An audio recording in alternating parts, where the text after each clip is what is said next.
guztioi, eskerrik asko gerturatzeagatik. Baten batek ez baldin badaki hau badabilda, Durangoko azokaren bueltako podcasta, EITB podcasten entzun dezakezuena.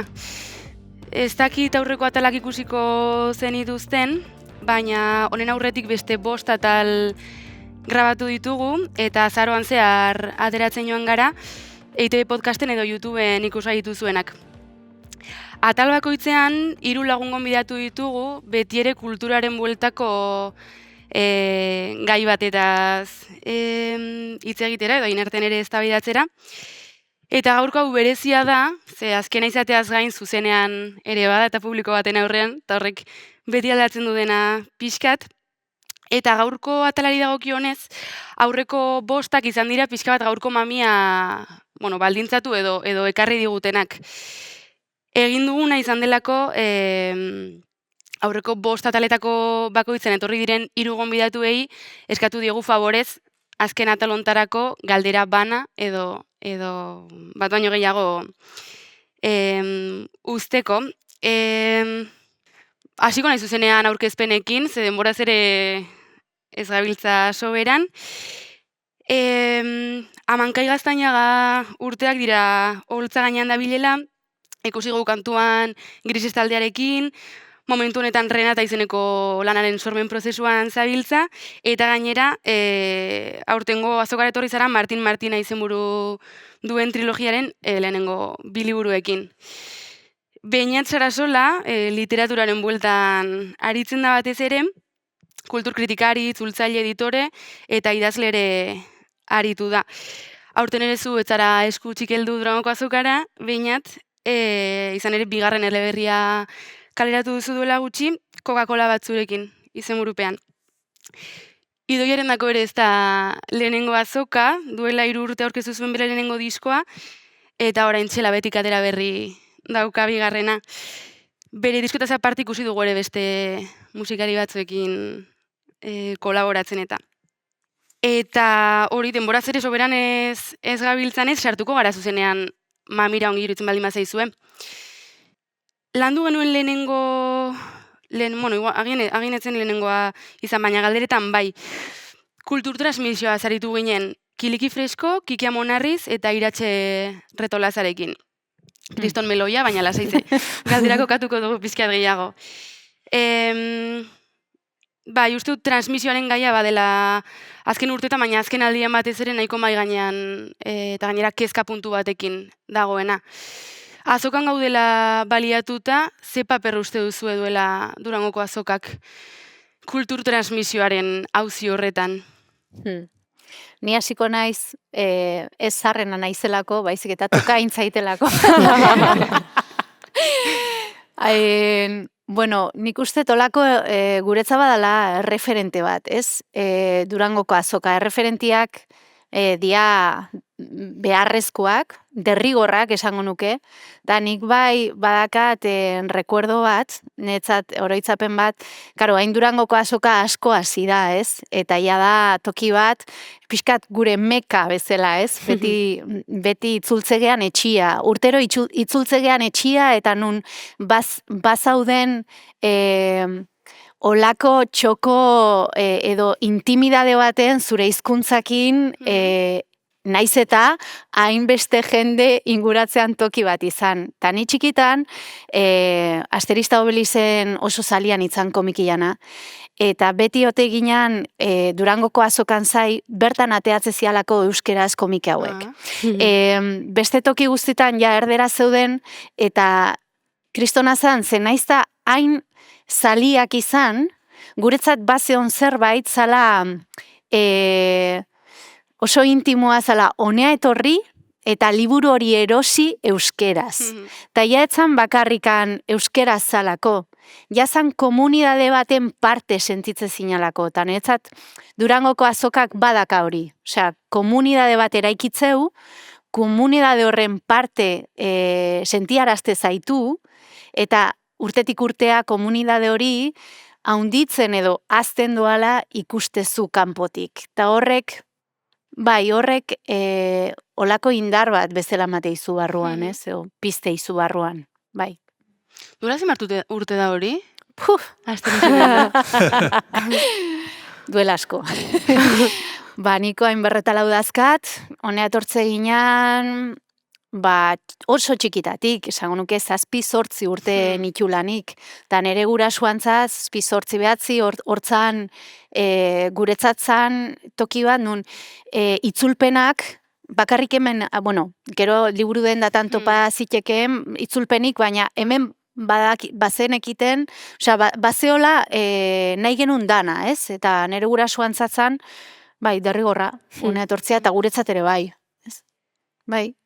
Ziongi. Ni etorten nintzen Nurren liburuek erostera, urtero totin liburuek erostera, hor kristonilara itzen ginen, eta urtero etorten nintzen liburu berri bat erostera, eta guretako benik ez dut gogoratzen azokara etorri ez nazen urterik. Karo.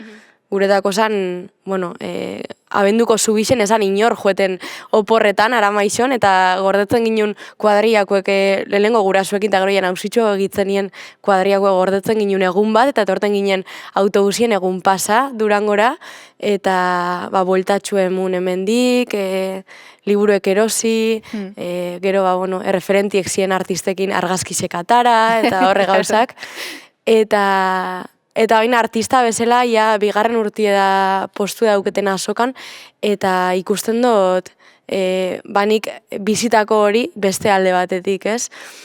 Eta ikusten dut sare bat dauela, eta elkartzen garela, hainbat esparrutako artista ezberdinek, eta garrantzitsu ikusten dut hori, ze uste dut, saretut egon bigarela gu, transmisio hori emun alizeteko.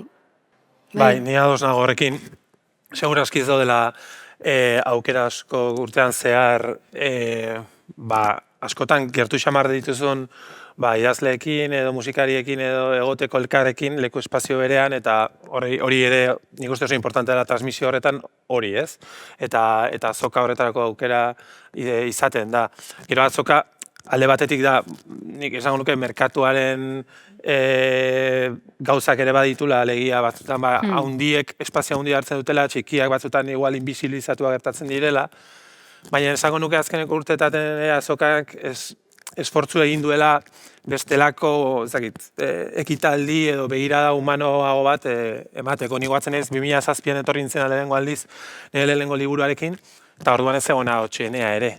Ez egon liburu aurkezpenik, ez egon, bate hon gozen, baina orain alde horretatik uste dut askoz aukera gehiago dagoela, ez bakarrik liburu bat edo disko bat erostera etortzeko, baizik eta aurkezpenak ikusteko, kontzertuak, irudienea ere badago, eta nik uste horre guztiak eman diola azokari bestelako begirada bat, eta transmisioaren zera horretan ere laguntzen duela, ez izatea soilik etorri konsumitu eta etxera itzuli, ez? Eta, nik uste bideo horretan indartzea ere ona izan daitekela, esango nuke. Nik dituko azken gauza bat ere nire bizipenetik bizka bat, eta niretzat ere beti izan da, ez dakit urtero etorri nahi zen, baina agendan apuntatutako data batzuk izan direla beti, eta ia ere lehen aldiz egon nintzen, estanaren barruko alde hortan, eta sentitu nuen inkluso transmisioa gehiago ematen dela barruan egonda, ez? Osea, ez hau zituzu inguruko guziak, badago, ez dakit, bizilagunak dira, ez dakit, eta sentitu nuen, bazuela beste puntiko bat, ez dakit nola esan. Ez dakit ikusi duzun ere diferentzia hori publiko gisa etortzetik, estan barruan egotera, eta azkenan, ordu pila bat. Hemen, Palentinon ere bai. Ertz asko ditu, alde batetik badago saretze horren sentsazioa, eta beste aldetik badago baita ere konsumoana. Osea, niretzat, gaina bi ertz nahiko kontrajarriak edo nik sorkuntza nola bizieten, niretzat badago punto bat hor atzeaka botatzen hauna batzutan, ez? Konsumoana eta fast food horrena edo sentsazio hori, eta nik ere barrutik, sentiu dezaket komunidade hori gehiago, eta kanpotik konsumoan, kultura nola biziden gaur egun, ez? Oso azkarra da, azkar konsumitzea, gauza bat urte batetik bestea kadukoa da, osea, hori dana, ez? Hori publiko bezala, gehiago bizitzet. barrutik beste sentsazioa dago. Ni behintzat. Bai, guztiz. Nik beholan ikusten dut badauela beste zera hori, azkenien azoka bat da, ez? Eta hemen gauz danok bakoitza bere produktuekin, eta horrek baduko beste alde hori. Nik barrutik bizi zendot komunidade hori gehiago kanpotik baino. Egize da, gero azoka, edo hemendik kanpo itzen dien beste gauza asko dauz bai Durangotik, eta hor mugitzen die kontzertu pilo bat, aurkezpenak, eta horrek ustot emuten zola bai injerra beste transmisio horri, nik kontzertu pilo bat ikusi ditut hemen, eta atzo egon nintzen talde bateaz berbetan, eta esatestien sekulestu hain baldintza honetan soinuei dagokizonez, eta horbe badauela transmisio hori beste modu batera, izen barik salmenta bat. Bai, guztiz. Bai. Ez dut behigitu, bainat. Ez. Bale, pasako gara urrengo gaira. Olat Salvador Itxaro Borda eta Gotzon Barandieran etorri ziren bizirautea hitz egitera. Eta bizirautea pixkat bizentzutan. Batetik ekonomikoki bizirautea, kulturgintzan bizirautea, eta bestetik modu simbolikoago batean, jendearen pixkat gogotik ez joatearena. Hor jendearen memoria hortan bizirauteaz. Aber galdera guztakit handiegia de, baina kultur sorkuntzaz bizitzeko aukerak bermaturik egon beharko luke Euskal Herrian? Utopia. Galdetzen maezu ni baietz esango nizu, kulturgilea naiz, nere lanbidea hori da, osea, nik ez dakit, hortara dedikatzen naiz egunean 94 ordu, da niretzat bai onberko luke, bai, bermatuta, ez dakit, gehorren atzetik, igual sentitzen naiz pixkat Mozart, eta dakat norbait ordaintzeitena nik konposatzen jarraitzeko, ez dakit zein izango litzaken beste aldia, baina bai kulturpolitika sendu hau egon berko lukela bai, eta baita bizigan prekarietate honi behitu berko litzaiokela beste begi batzukin, ere bai, hori sentitzet. Bestiaia, ite zait horrek ere ze trampa aukiko lukeen beste aldetik, ez? Ze sortzaile baia sistemara atxikita da honian, danok ite deulana, bai sistema antzat, eta bai sistematik kanpo, ez? Eta ikuste dituzu hor ere, hor dauden bide danak. Bai, ez ni pasatzen zainana pixka bat galdera bateratzen denean, lehenengo erantzuna, zergatik ez? Baina, klaro, ze markotan, ez? Segitzen dugu sistema honetan, segitzen dugu merkatu baten baldintzapean edo, eta orduan, klaro, nork erabakitzen du nor, bai, biziden hortaz, norrez, nola... Karo. Ni hortan, ni oinarrizko errenta unibertsalen aldekoa naiz, eta irutzen zait, persona orok izan beharko lukela baldintza ekonomiko eta bizi baldintza duin oinarrizkoak bermaturik edo zein ofizio izan da ere. Horban, nire ustez, utopia hori izan beharko litzateke. Utopia da, baina uste bultzatu beharko litzateken zerbait dela. Eta dute dela giza duintasunaen zerbait, ez? Orduan nik ez dut ikustain beste diferentzia zentzu hortan artista izan edo ez izan, ez? Gero egia da, gaur egungo errealitatean, disiplina batetik bestera gozak ere ezberdina direla, ez? Adibidez, literaturan ez zinezu ez da planteatu soilik egile eskubideetatik bizitzea. Datuak emango ditutola gutxi gora berako bat, baina azkeneko liburu honek, Coca-Cola bat zurekinek, 1500 tirada bat izan du, eta tirada ondo dago, novela bat izateko eta bar. Baina niri liburuko 2 euro eta pixkat jasotzen dut. Orduan, demagon tirada agortzen dela, izango litzatekela oso ondo, nik 3.000 euro eta piko jasoko dut horretatik. Eta aritu naiz 5 urtez gutxi gora bera, ez 24 ordu hortan lanean, baina 5 urtez. Orduan, egile eskubidez ezinezkoa da literaturan bizitzea. Egin badituzu beste 1000 lan, nahi baldin baduzu idazle moduan, komila artean, bizi, ez? Orduan, nik Claro, orduan, pentsatzen hemen, bakoitzak egiten ditula bere estrategiak erabiltzen dituela, hain justu denbora lortzeko nahi duzun hori egiteko, ez? Eta hor daude 1000 aukera, autonomo moduan, batzuk literaturan irakasleak era asko, eta orduan, hor, bakoitzak egiten ditu orekak aldituenak. Baina netzat, helburu nagusia da, ahalik eta denbora gehien eukitzea idazteko, dela gustatzen zaidana, ez? Eta ez dakizuen nola egiten duzuen hori, edo nola dela mazuen, baina nik hori literaturatik, ez da planteatu ere egiten. Guk bolua dazkau. Bai. Osea, azkenian, bai antzerkian da, bai musikan boluak daude, eta horrek emate izu, beste aukera bat, literatura, osea, hori ikustezunean alde hortatik da, hau bai dala ja beste nivel bat, osea, beste nivel bat, prekariedadiana, baina bildurgarria. Bai, gero, egia da, idazle batek egin ditzakela beste aukera batzuk, esan dut, 1000 lan egin ditzezke, bolo, esan dut, itzaldi, ez dakitze, baina hala ere oso zaila da. Bai. Osea, gaur egun disko bat, adibidez, simbolikue da. Claro. Ez dau disko bat erreproduzitzeko, jakotxietan ez dauz erreproduzitzeko tresnak eta orduen kontzertuek dauz, eta ona zatoz zure diskuekin, baina hemen badauelako iturie, erosteko liburu bat, disko bat, baina berez oso simbolikue da. Guk kontzertu daukegutan, nik kontetan dut kontzertuetan lortzen dutenaz. Ez dute hau ekstra bat da, adibidez. Ikusi duzu zuen burua nahietzen duten zerbait egiten, pixkat biziraupen horren izenean, edo...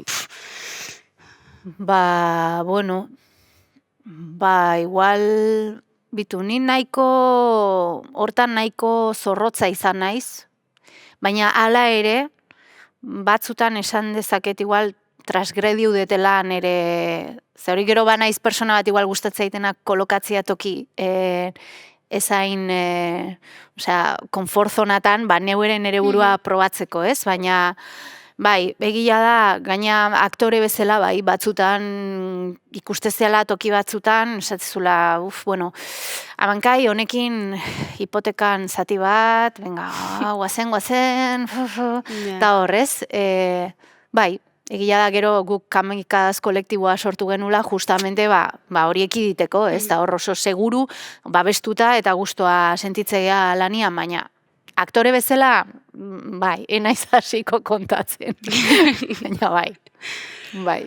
Sare sozialak, bai. Hombre, Osea, ni musikaren industrian sartu nintzenien bete-betien lehenengo diskuaz, sartu nintzen konturatu barik industria horren ritmo frenetiko horretara, eta ailegau nintzen musika gorrotatzera, momentu baten, eta sare sozialek niri min asko induztiez, ez jat guztetan, jente askori guztetan jako, eta gustora ibiltzen da sare sozialekin, ni ez. Orduen, gaur egun bizirautie musikan behintzet, bizirauteko uste dut, derrigorrezko edala mapan egotie, eta mapan egoteko sare sozialetan egon biza. Bai. Orduen, nire kasuen adibidez, hor egotie da guztetan ez jaten zehozer, baina bizirauteko inbiarri zendoten zehozer, bai. Eta ezako zu aukera beste norbaitek hori ematea zugatik edo lakoak, edo pentsatu duzu horren inguruan, edo? Pentsau izen dut, baina uste dute nik hartu duten neurrixe izen da,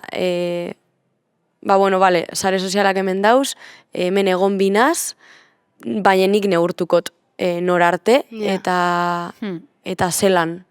Eta konstiente izen, hor galtzen dozun beste danaz, ez?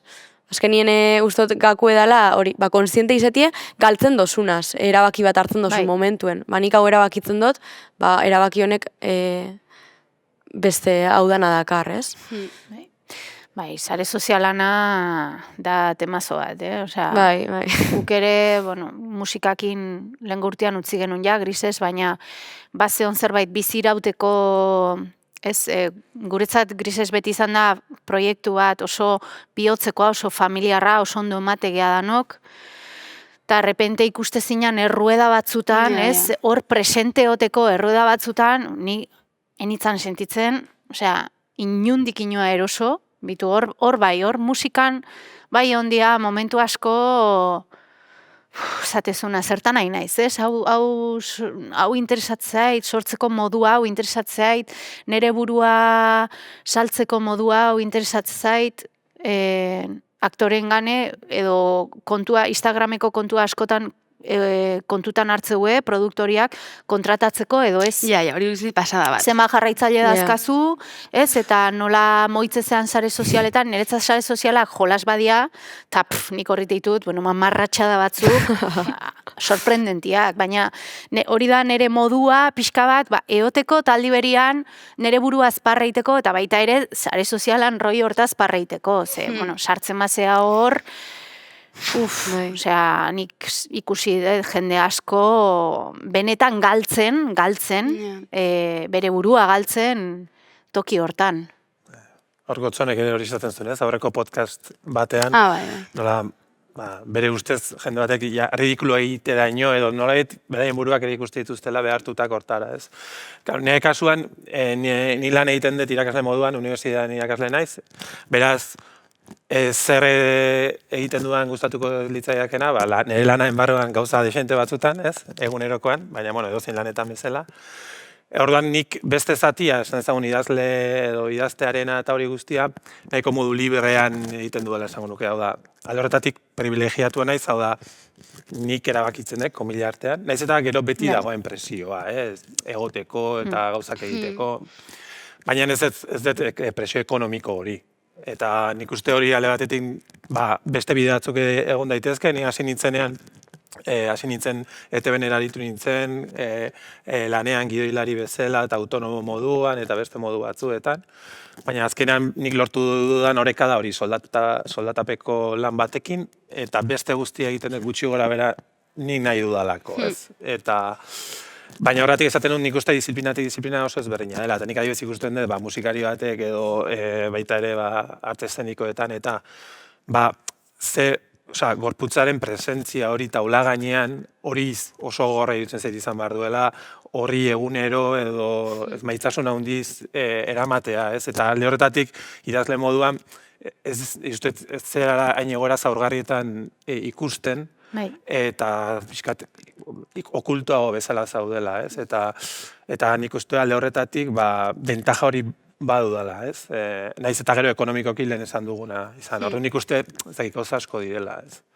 Iazko podcastetan aipatzen genuen momentu batean, Aitziber Garmendiak beste podcast batean, barruan gauden uste dut, aipatzen zuela, kriston, ez arazoa, baina bai honek okupatzen zuela asko bere buruan, ze alde batetik nahi zuen egon, sareetan eta nahi zuen agertu eta jendearen buruetan biziraun, baina aldi berean ez zuen izan nahi, hor denbora guztian zegoen astun hori, ez? Eta egia batzutan, sare sozialetan askotan ere, oreka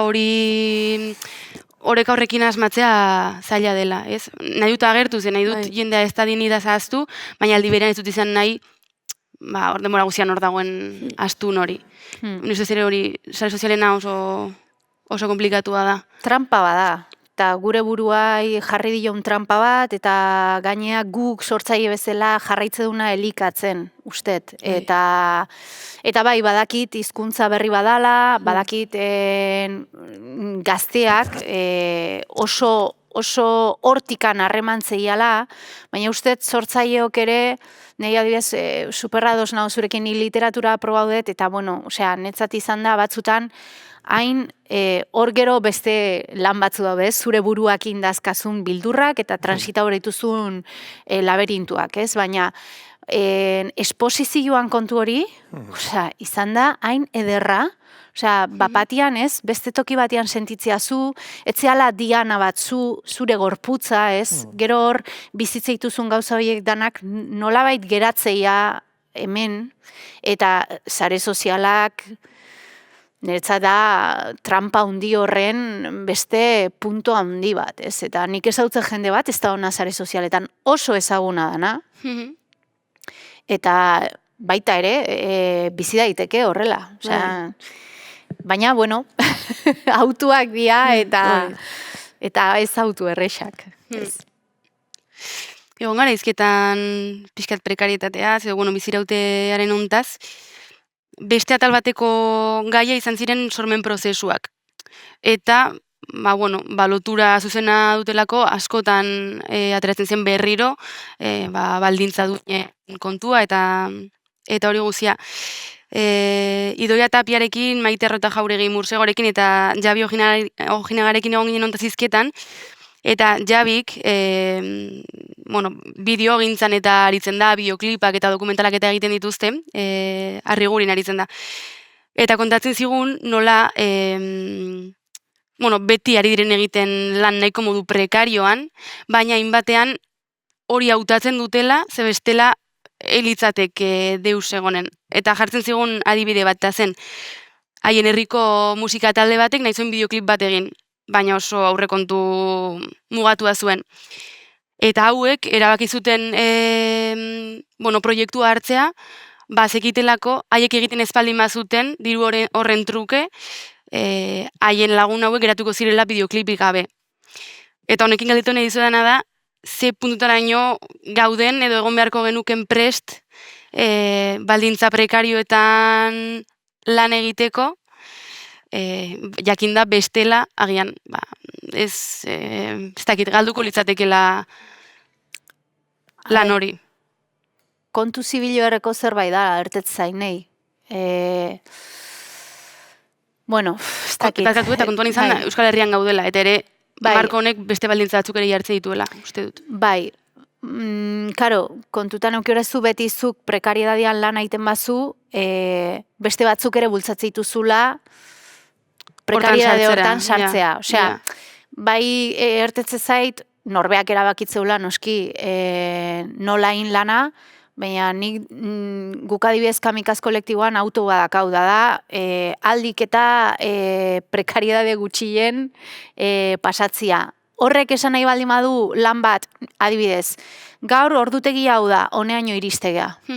Beste 10 ordu sartuko bagenitu bikaino izango litzateke, bai, baina orduan ni nere burua autoesplotatzen nahi naiz, eta ez naiz hain nere burua balorian jartzen. Orduan, lehengo nere burua da, porque badao zerbait dela artelanak eraldatzen hau ni. Ez? Nik artelana sortze baina artelanak ni eraldatzen hau.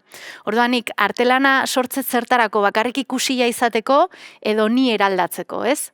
Kasu hortan gure autua da ni eraldatzen hau artelan horrek, eta horren barruan badao nere burua nahi detela priorizau, nere ongizatia nahi detela priorizau, eta horreaino iristen naiz, Baina, karo, nik ere 54 urte ditut, pasa naiz toki batzutatik nun, igual ez dizkiote no paian ere buruai, eta uste torrere ikasketa bat daola. Ikasketa bat daola baita ere urteek ematei zuena, edo lan baldintza batzutan lan inizanak ematei zuena. Danokin dugu hori, baina zirkulo bizioso bada. Izan daitekena oso destruktiboa personalki. Eta onduan dakasun ekosistemarentzat ere bai. Osea, kontutan eukiorezu horitezun bakoitzian, zure ekosistema dana aizeala pixka bat zirikatzen eta terreno batzutara mugitzen, ez? Da horren kontzientzia behintzat eukin berdezu. Zaila iruditzen zait, Ni jartzen naiz, hartzen du nire musikai papera, eta zaten dut, zer nahiago dut, denbora gehiago eman, eta modu, ez dakit prekario, nire kasuan ez da nire lana hori, baina modu prekarioagoan egon, baina ez dakit gustorago geratu emaitzarekin edo... Baina eske hori da kapitalismoa. Eta gure, karo, eske azkenian dago, gu sortzaile bezala super tikismikizagea, hori hola da, osea, emango genuke estremoa, ulertzezu, estremoa, total. Claro, egia da diferentea dela zure lana baldin bada eta ez baldin bada, Hori, ez dakit. Ez, baina zure lana izan da ere, ez dakit, osea, netzat hor dago, ni konklusio horta iritsi naiz. Karo, horra hiegetako jakin biozu noraino heltzen zaren zu, hori da. Karo, nik adibidez ondikon ez dakit noraino bai, noraino ez.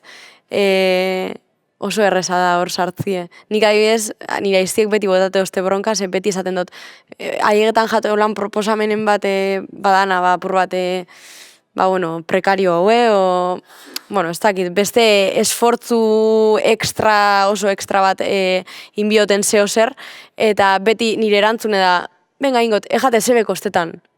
ingot. Ja.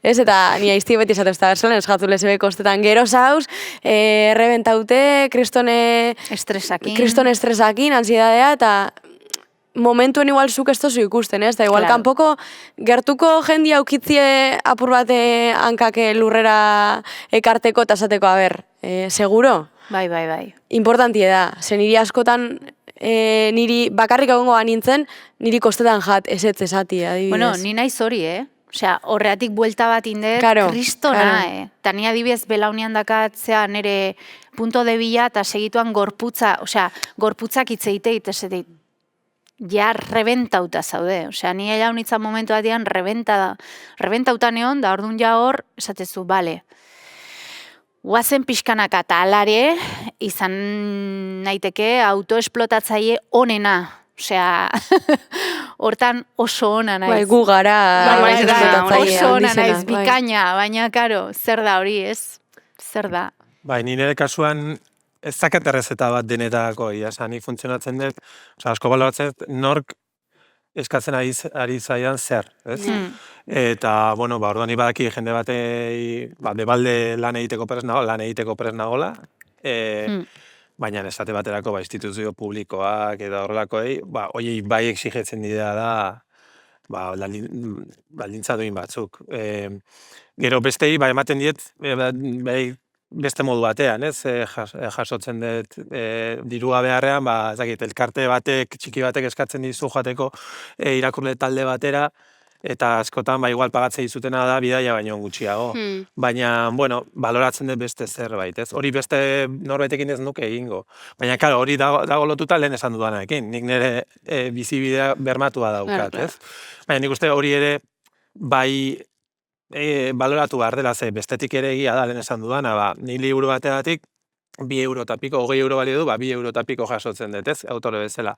Gainontzeko guztiek kobratzen dute berdin. Inprimatzaileak, editoreak, orduan, claro, egia batzutan sortzailea beti dela katebegi ahulena eta hortik ateratzen dela gainontzeko guztia, ez? Eta horretik esaten instituzioek eta horrelakoek argi izan beharko lukete lan baldintza onak eskaini behar dituztela, eta nik uste hor guk exigitu beharko genukela edozein kasutan, ez? Claro. Baita, nire kasuan bezala, ekonomikoki bermatua edukita ere bizibidea, ez?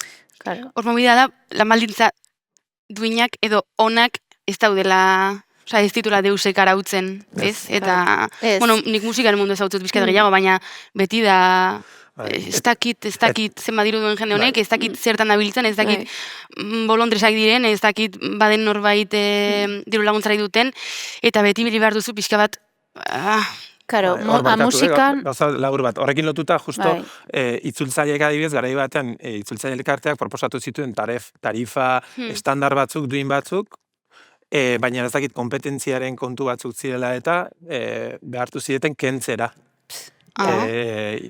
Ilegala omen zen, itzultzaileen kasuan, tarifa estandar batzuk proposatzea guztientzat. Kompetentzia eta zagize. Eta horren, pentsa zazu, kasu horretan ere, azkenan galtzen ateratzen zera. Horrek eragiten duena da, tarifa jaistea. Musikan oso garbi ikustea ze makinaria moitzean, ez? Osea, lehen esan dezunan ariera, zer dan katian azkena izatia, ez? Eta hor industriak zenbat diru moitzeun, eta musikoana zenbat iristean. Horretikan baita ere hor, ez produkto, merkatu, osea, zu sortzaile bertzela nun kolokatzean, evidentemente ni naiz lehena bolondrez oraindik ere egiteitutenak gauza pila bat, ez da bolondrez ezitia. Da, ordaintzei zuenean ere, noraino iritsi behar naiz, ez? Noraino naiz. Eta hor zure burua baloratzen hasten baldin mazea, konturatzea igual beste toki batzutara iriste zehala. Desberdinak.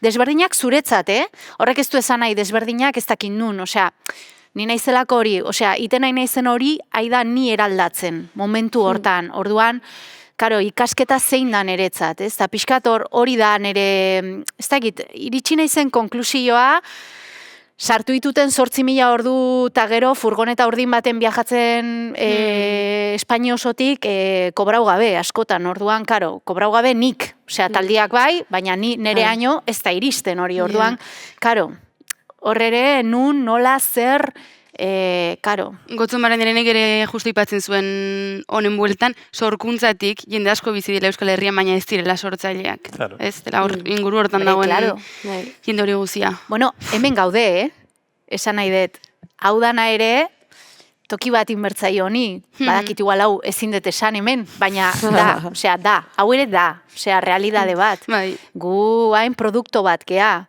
gure produktua hor dao, baina produktu horrek sortzeitu eta moitzeitu toki pila bat, imprentak, ez dakize, karteleria, diseinatzaileak, ez daki bai, ez daki transportiak ekarri berditunak hemengo paliak, hau eraikidun persona. Guzti horiek, seguraski askoek soldata bat dakae, eta guk ez. Osea, hori ere realidade bat da. Eta kontzientzia horrena hartu inberdeu, kontsumitzaile etortze ganean honea. Ere. Bai. Eta privilegio bat dala hemen postu bat aukitzie. Claro. Ez daigun Noski. astu hori be. Eozeinek ezin du auki, Hoxe. Hori ere hola da. Bai. Bai, uste, Peña Rodrigo esaten zuela, ez? Bueno, ezaztu, hemendik kanpo ere kultura badagola. Hori da, Claro. bai, guztiz. Noski. Eta ba. euskal kultura ere badagola, eta askotan hori, hemen gaudenok ere, privilegio puntu hori badegula, ez? Eta hala ere hau guztia, ez? Orduan, bueno, bai. Sartuko gara beste melodia handi batean, eta da adimen artifiziala. Iniso Sinaga, Ainara Azpiazu, Azpi eta Bainatere Zuma etorri ziren hontaz jardutera. Bakoitza pixkat beretik, zuek pentsatu duzuen oizbait, edo erabili izan duzuen oizbait zuen jardun artistikoan edo adimen artifiziala. Edo ze eragiten dizue horren presentzia gero eta agerikoagoa izateak. Nik ez dut sekula erabili, ez dakitelako erabiltzen, ez dakit nora jo erabiltzeko adibidez.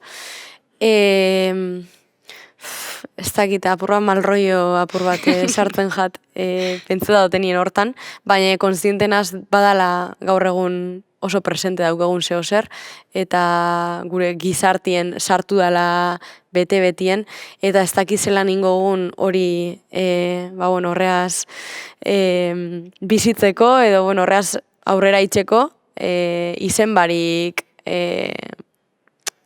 zela, ez dakite, kanpoko zozer txarra izen barik, ez dakit zelan egin gogun, ez dakit zelan lortuko dan edo ez, ni ondikonen askapasa izen hori nire bizitzan sartzeko eta erabiltzeko, baina kuriosidadia dauket orduan, zuek erabili gozue, gustora entzungo zaitzen, entzun izen dut, beste artistaren batekin indot berba, indauiela probaren bat, kanturen batekin, baina ez dakit oso ondo zelan doien, orduan ez dakit.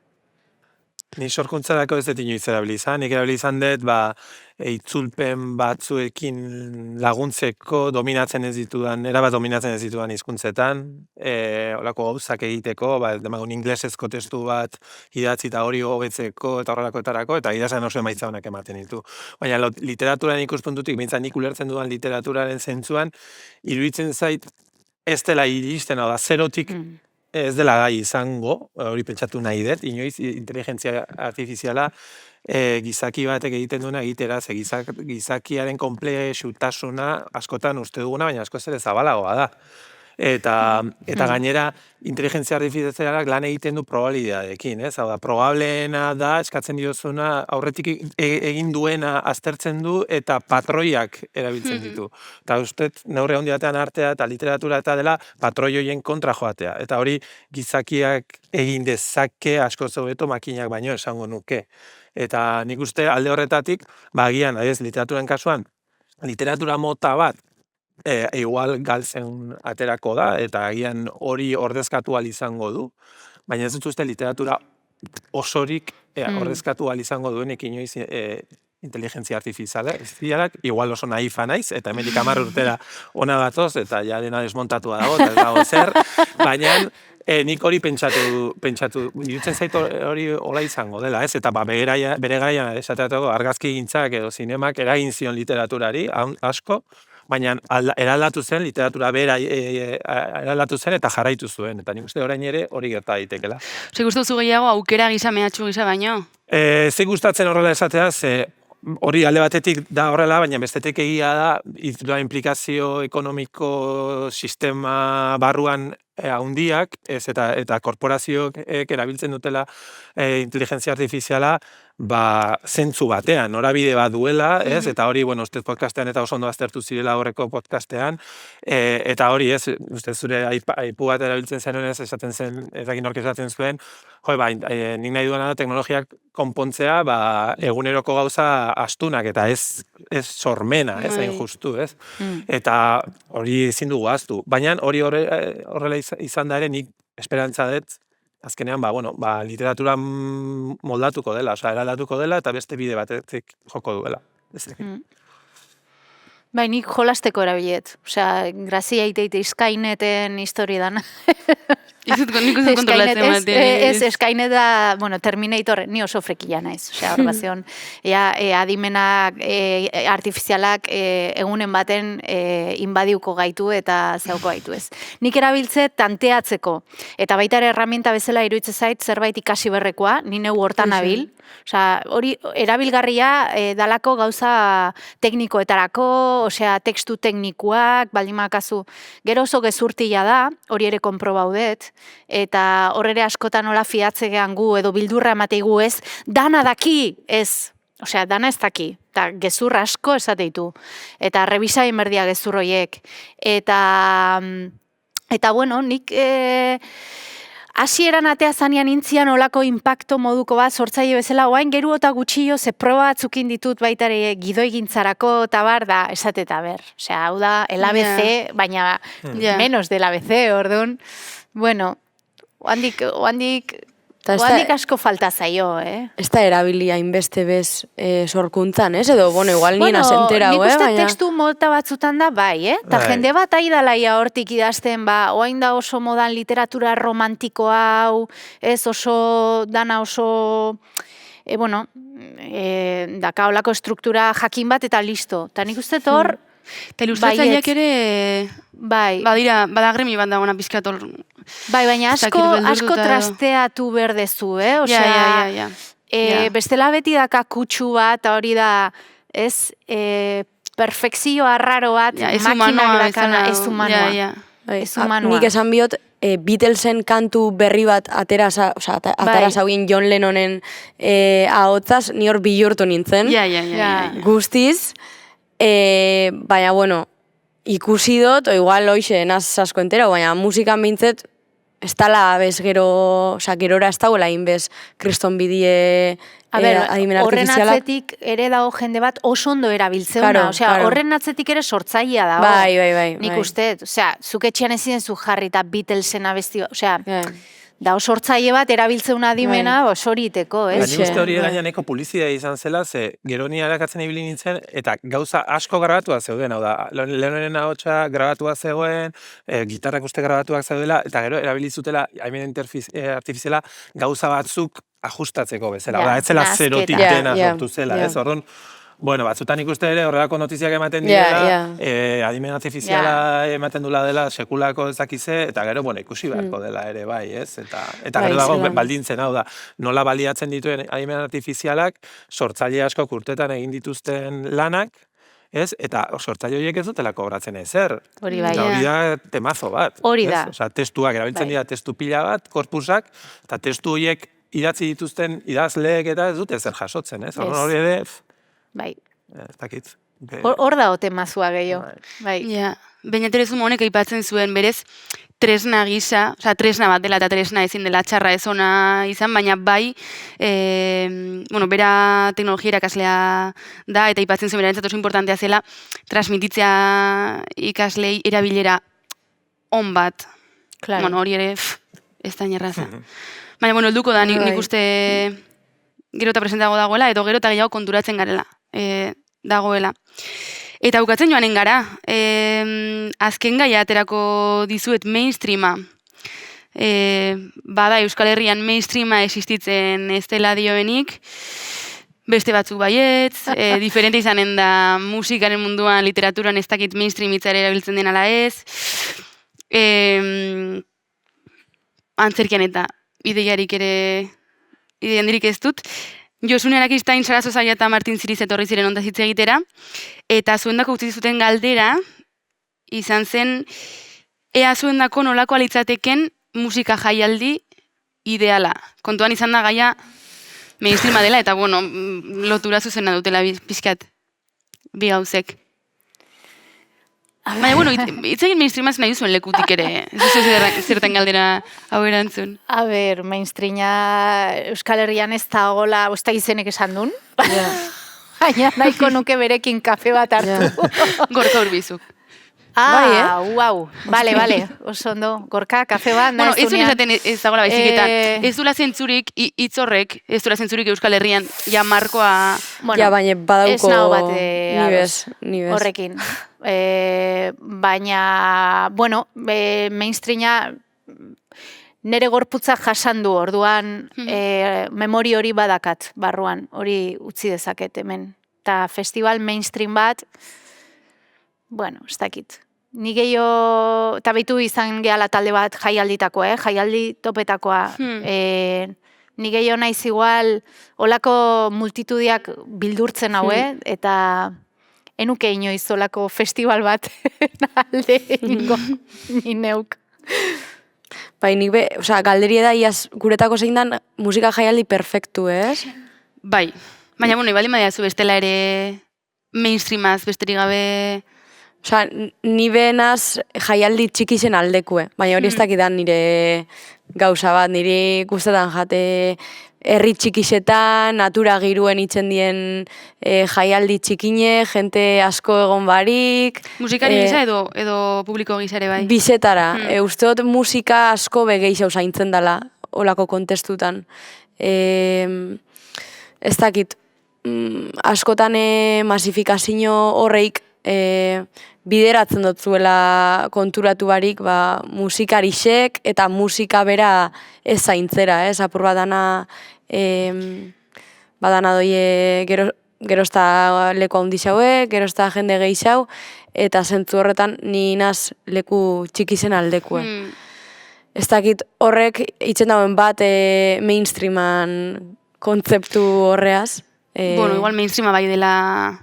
Zerbait handia, ez? Edo tortzizio gurura handia, jende asko... Bekak, bete... Zenbat eta gehiago betetze dituzun hobeto, ez? Nik entzule bezala musikari dagokionez, ibili izan naiz jaialdietan entzule bezala, musikazalea naiz, eta ez dakit nik ale batetik baldintza minimo bat jarriko nuke ez eukitzea banku baten izena, festival horrek, eta banku baten izena bali madu, fiare dolakoren batena, eta hori hortik abiatuta, hori baita denik baloratu izan dut festivaleta joan izenean, deskubritzen ditudanean talde berriak esate baterako, ez? Osa, joatea festival batera, eta ezagutzen zuen, 1000 aldiz entzun duzun hori, enegarren ez, gauza modu txar batean ikustea, ez dakit, hori ez da esperientzia, nire ustez estetiko edo artistiko interesgarri bat, ez? Eta aldiz juten zenean festival batean, eta alako batean ezakize talde txiki ezagutzen duzunean, eta horrek eramaten zaitunean, urrengo astean disko hori entzutera ezakizen bat aldiz, horrek balio duena, igual termino ekonomikoetan ez da asko, baina termino artistiko musikaletan izugarria da, ez? Eta nik uste hori bultzatu beharko litzatekeela festival, netzaz festival ideal batean.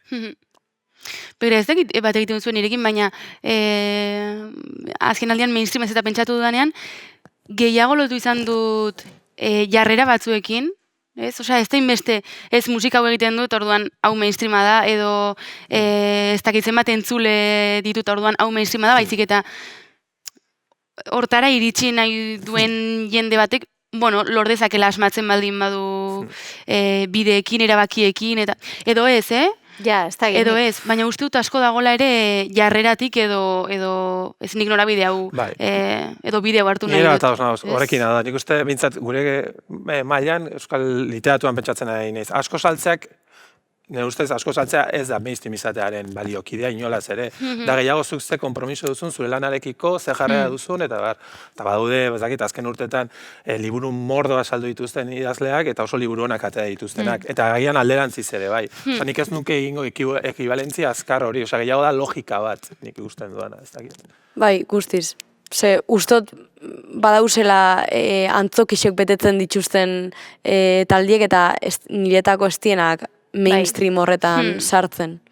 Bai. Gehiago da bestian begira da, o baita ere aktitude bat hartzeuna sistema beak artista horrekiko eta gero artistak erabiltzeuna, ez? Baina, bueno. Helburutan, zuk esan duzun bezala, bai. ez? Norabide horretan. Ados. Pena handiz, baina mentxe utzi behar dugu, ze denbora... Bai. Bukatu zaigu, eskerrik asko iruroi. Etortzeagatik. Eta zuei ere bai, norbaitekin nahiko balu, beste 5 atalak ikusgai dituzue IT podcasten edo YouTubeen. Eta listo, animo geratzen den egunarekin. Bai. Eta eskerrik asko zuei. Esker.